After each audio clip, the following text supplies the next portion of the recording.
आइए, अभी घोड़ा बाजार में है सोनपुर में। दिखाइए धोनी जी, घोड़ा को दिखाइए, घोड़ा दिखाइए। यही घोड़ा सब है बहुत। अभी हम लोग मेला में आए हुए हैं।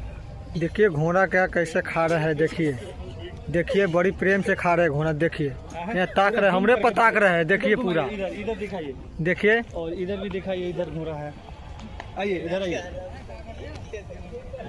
इधर आइए, आपको बात कराते हैं। क्या आपका घोड़ा है?